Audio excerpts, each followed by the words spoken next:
একটু দেখাচ্ছি। এই যে পাবলিক বাংলা পেজটা। ওকে, আসসালামু আলাইকুম।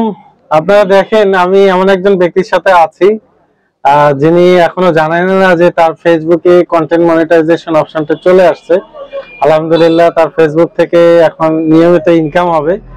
তো কেমন উদাসীন, এইটা বেশ কয়েকদিন থেকে তার আসছে, বারবার জিমেইলে নোটিফিকেশন আসছে, কিন্তু বেচারা সেই সেটআপটা দেয় না, ইগনোর করে যাচ্ছিল। তো আজকে দোকানে আসলাম গল্প করার জন্য। উনি দেখাচ্ছে, দেখেন তো কি বারবার নোটিফিকেশন আসে। তো নোটিফিকেশনে বারবার চলে আসতেছে কন্টেন্ট মনিটাইজেশন। আসলে সে এখন থেকে এখান থেকে আর্নিং পাবে। তো আপনি এতদিন কি খেয়াল করেননি নাকি? তবে আমার মনিটাইজেশনের বিষয়ে একবারে জানা ছিল না।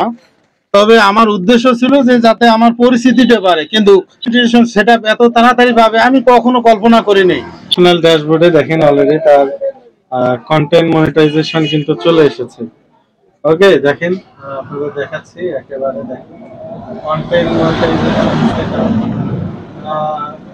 মনিটাইজেশন সেটআপ চলে আসছে। এখন থেকে উনি ছবি, রিল, ভিডিও যা কিছুই দেবে সবকিছু থেকেই তার কিন্তু এখন ইনকাম শুরু হবে।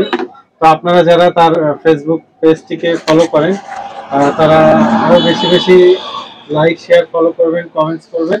এবং সেই সাথে আমারও কিন্তু একটা ফেসবুক পেজ আছে। আমার পেজ সরাসরি সাইয়েদ ইমরান। আমি এখনো নামটা চেঞ্জ করিনি, আমার নামই চলছে। একটা সাংকেতিক চিহ্ন আসলে ব্যবহার করতে হবে যাতে সবাই ফেসবুক পেজটিকে চেনে। তো সবাই লাইক, ফলো, শেয়ার করবেন এবং আমাদের পাশেই থাকবেন। আসসালামু আলাইকুম।